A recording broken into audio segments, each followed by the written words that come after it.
차가운 쇳덩어리가 손끝에 닿았을 때 여인은 입술을 꽉 깨물었습니다. 밖에서는 칠흑 같은 어둠 속에서 거친 숨소리와 말발굽 소리가 뒤엉켜 들려오고 있었죠. 방 안에는 한 남자가 서 있었습니다. 평소라면 태산처럼 든든했을 그 남자의 어깨가 오늘따라 사시나무 떨리듯 미세하게 흔들리고 있었어요. 남자는 방금 전까지 칼을 쥐고 문 밖을 나서려다 주저앉기를 반복했습니다. 문지방을 넘는 순간 돌아올 수 없는 강을 건너는 것이었으니까요. 만약 실패한다면 남편은 물론이고 자신과 어린 자식들까지 모두 끔찍한 최후를 맞이해야 하는 절체절명의 밤이었습니다. 숨막히는 침묵 속에서 여인은 남편을 대신해 무거운 갑옷을 들어 올렸습니다. 그리고 흔들리는 남편의 어깨 위에 그 차가운 갑옷을 직접 입혀주기 시작했죠. 떨리는 남편의 손을 꽉 쥐어주며 여인은 흔들림 없는 눈빛으로 그를 밖으로 떠밀었습니다. 사랑하는 가족을 살리기 위해 혹은 더 큰 무언가를 얻기 위해 스스로 지옥의 문을 연 이 여인. 훗날 조선 역사상 처음으로 발 뒤에 숨어 나라를 호령하게 되는 정의 왕후의 이야기는 바로 이 서늘한 밤으로부터 시작됩니다. 하지만 그때는 아무도 몰랐습니다. 이 밤의 선택이 그녀의 인생에 얼마나 잔인한 대가를 요구하게 될지 말이죠. 자, 이제 시간을 거슬러 500년 전 그 서늘한 공기 속으로 들어가 보겠습니다. 눈을 감고 상상해 보세요. 강원도 홍천의 어느 조용하고 평화로운 기와집에 11살의 어린 소녀가 살고 있었습니다. 명문가의 막내딸로 태어나 구김살 하나 없이 해맑게 웃던 아이였죠. 마당에서 뛰놀며 치맛자락에 흙을 묻히던 그 소녀에게 어느 날 궁궐에서 사람들이 찾아왔습니다.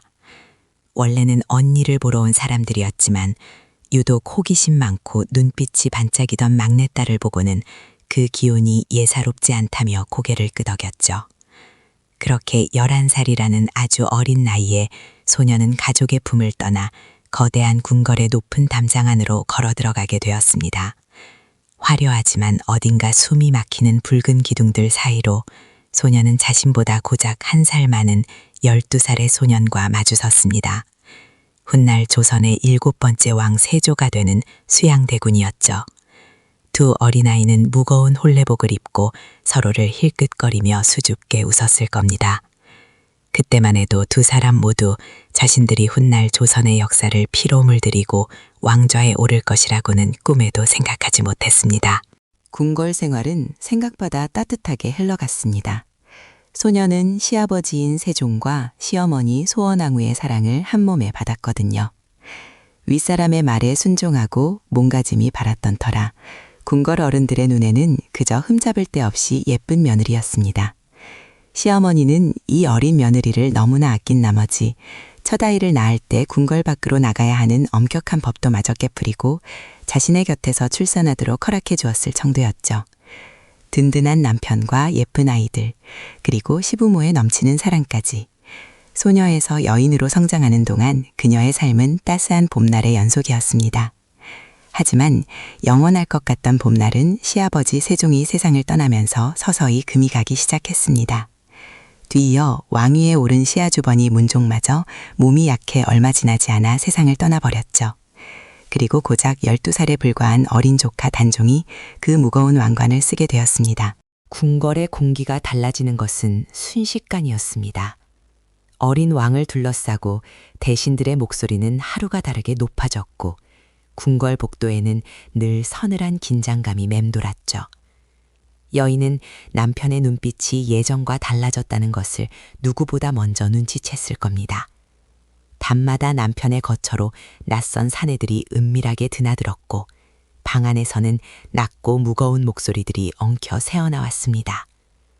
남편은 점차 웃음을 잃어갔고 창밖을 응시하며 깊은 한숨을 내쉬는 날이 많아졌죠. 여인은 직감했습니다. 거대한 폭풍이 자신의 가족을 향해 다가오고 있다는 것을 말입니다. 가만히 숨죽여 엎드려 있을 것인가, 아니면 먼저 칼을 빼들고 폭풍의 눈 속으로 뛰어들 것인가. 선택의 여지가 없었습니다. 권력의 세계에서는 힘이 없는 자는 결국 먹잇감이 될 뿐이라는 것을 궁궐의 매서운 생리가 가르쳐 주었으니까요. 그렇게 운명의 날, 1453년 10월 10일의 밤이 찾아왔습니다. 남편은 며칠 밤을 꼬박 세운 사람처럼 핏발선 눈으로 방 안을 서성거렸죠. 영의정을 비롯한 반대파를 제거하기로 결심한 날이었지만 막상 사람의 목숨을 빼앗아야 하는 순간이 닥치자 남편의 발걸음은 천근만근 무거웠을 겁니다. 문고리를 잡았다가 놓기를 수차례 남편의 이마에는 식은땀이 맺혀 있었습니다. 바로 그때 여인이 나섰습니다. 그녀는 묵묵히 다가가 남편의 손에 들린 차가운 철퇴를 내려놓게 하고 무거운 갑옷을 가져와 남편의 어깨에 걸쳐 주었습니다. 끈을 단단히 묶어주는 그녀의 손길에는 일말의 망설임도 없었죠. 남편의 두려움을 자신의 결단으로 덮어버린 겁니다. 남편이 어둠 속으로 사라진 후 여인은 홀로 텅 빈 방에 남아 숨죽여 담을 지새웠습니다. 밖에서 들려오는 비명과 쇳소리에 심장이 덜컥 내려앉으면서도 그녀는 아이들이 깰까봐 이불을 꽉 틀어쥐고 밤새 기도를 올렸을 겁니다. 아침 해가 떠오르고 남편이 붉은 피가 튄 옷을 입고 돌아왔을 때 여인은 다리에 힘이 풀려 주저앉으면서도 비로소 안도의 숨을 내쉬었겠죠. 그것이 시작이었습니다. 남편은 권력을 쥐었고 2년 뒤에는 기어이 조카를 밀어내고 왕좌에 앉았습니다. 11살에 낯선 궁궐로 들어왔던 소녀는 38의 나이에 조선에서 가장 높은 여인, 왕비가 되었습니다. 화려한 금실로 수놓아진 붉은 저기를 입고 수많은 사람들의 절을 받을 때 그녀의 기분은 어땠을까요? 기쁨보다는 숨막히는 두려움이 앞섰을지도 모릅니다. 남편이 왕이 되는 과정은 너무나도 잔혹했으니까요. 남편을 반대하던 충신들은 끔찍한 형벌을 받고 형장의 이슬로 사라졌고 그들의 가족들마저 노비로 끌려가거나 비참한 최후를 맞이했습니다. 심지어 남편은 자신에게 왕위를 양보했던 어린 조카마저 머나먼 영월 땅으로 유배를 보냈다가 결국 거기서 숨을 거두게 만들었죠.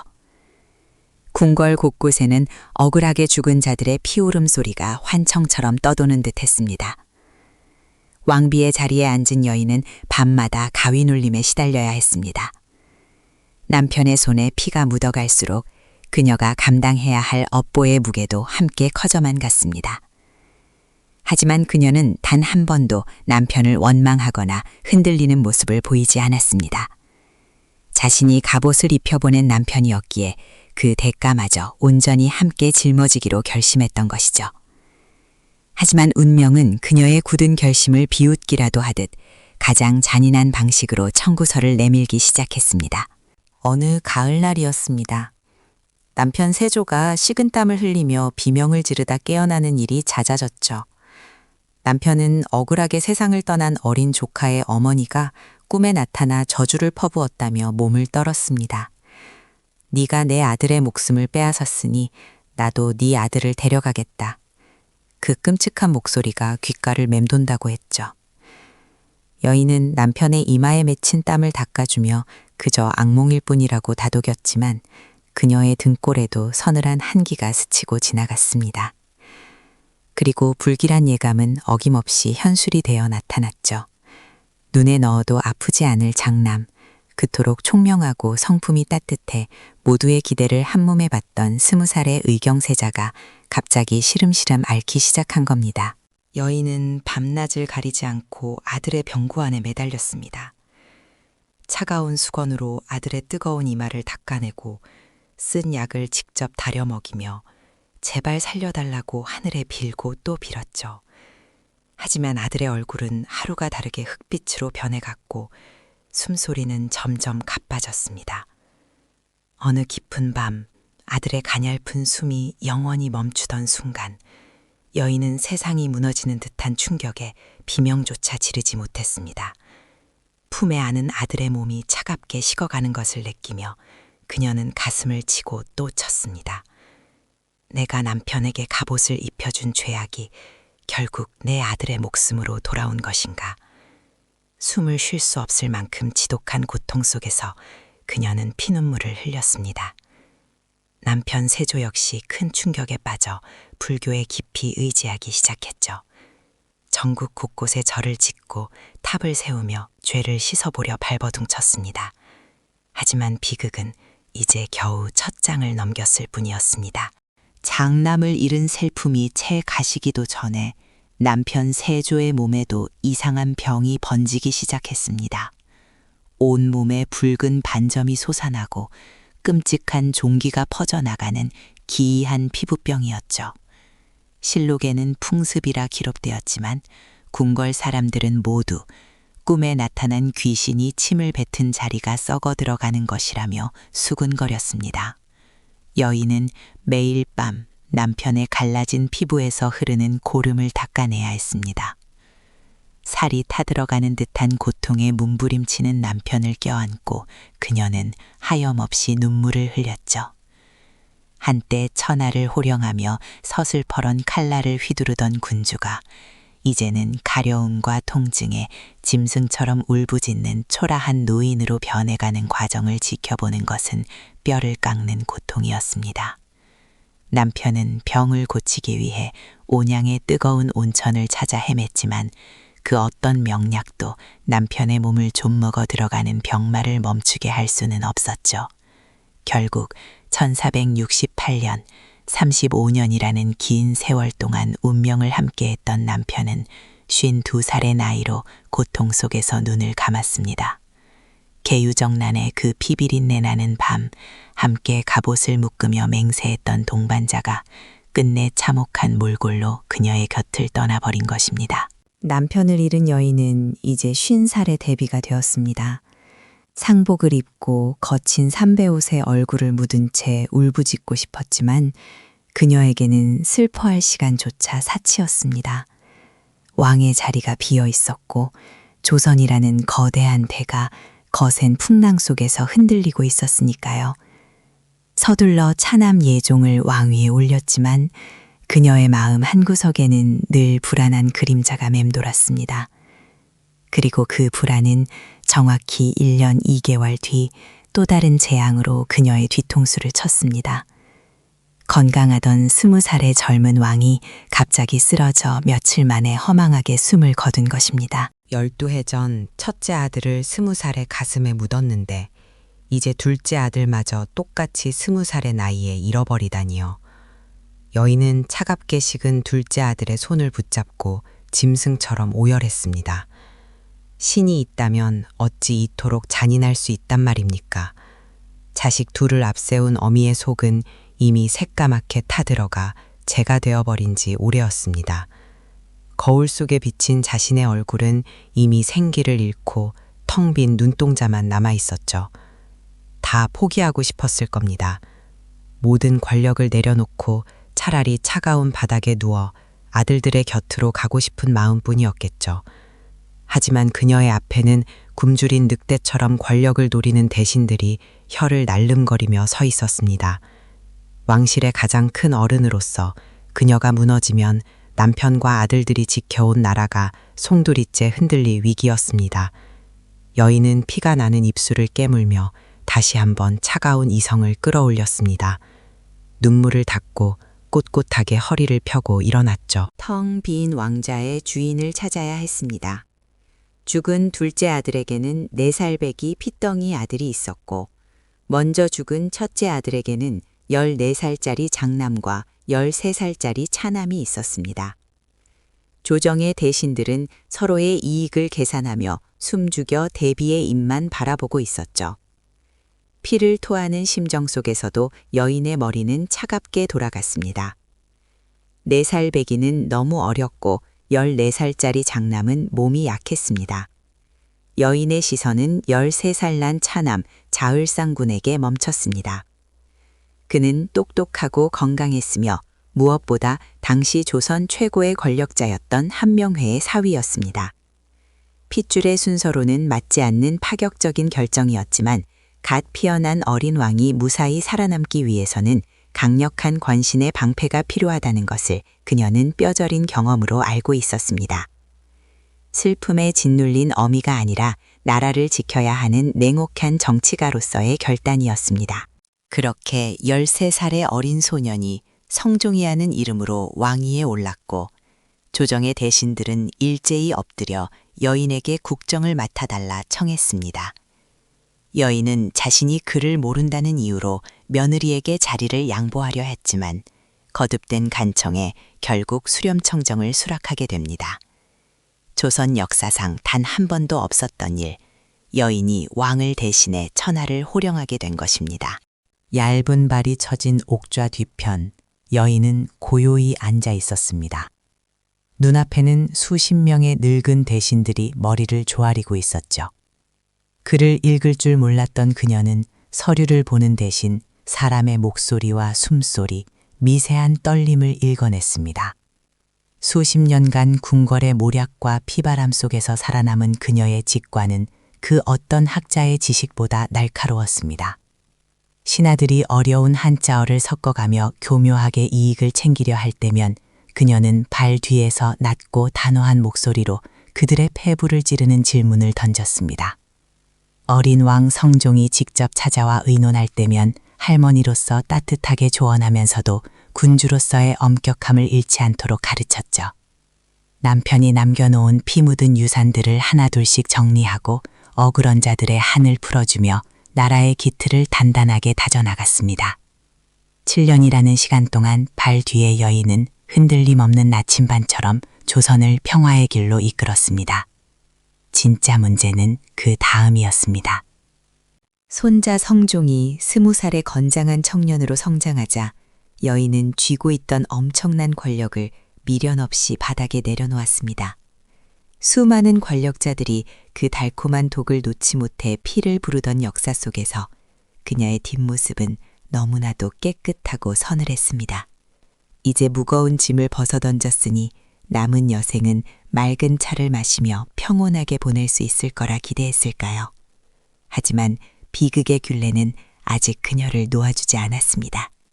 수렴청정을 거두고 얼마 지나지 않아 그녀의 곁에 유일하게 살아남아 있던 혈육, 막내딸 의숙공주마저 병으로 세상을 떠나버린 것입니다.